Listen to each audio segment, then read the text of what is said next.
টাকা লইয়া যদি স্বাধীন দেশে বসবাস করতে না পারি, সরকারের আন্ডারে বসবাস করি, এই জীবন দেওয়ার জন্য রাস্তায় আসছি। আমি বাইশে থাকার জন্য জন্ম হয়েছে না, বাচ্চা ছাড়া স্বাধীন করে গেছে, আমরা কার পালা পালাবো? ওই রক্তই তো আমাদের শরীরে মিয়া, আমরা স্বাধীন করার জন্য তো নামছি দেশে। এগুলো ছাত্র জনতা পাবলিকের পাইছে বুয়া, ছাত্রদের বুয়া না।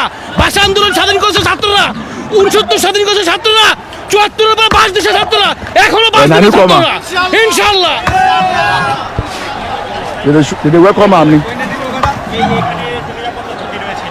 কোন নিরাপত্তা ঝুঁকি নাই আমার দেশে, আমি চলবো। নিরাপত্তা বলতে কি?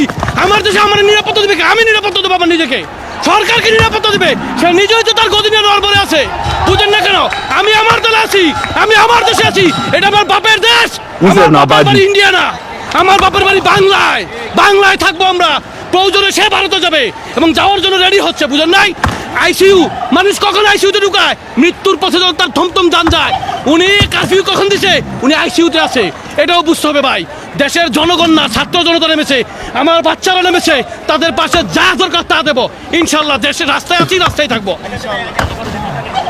বন্ধ তো করে দিয়েছে, পাবলিক জেনে গেছে, রাস্তায় নেমে থাকবো, বসে থাকবো।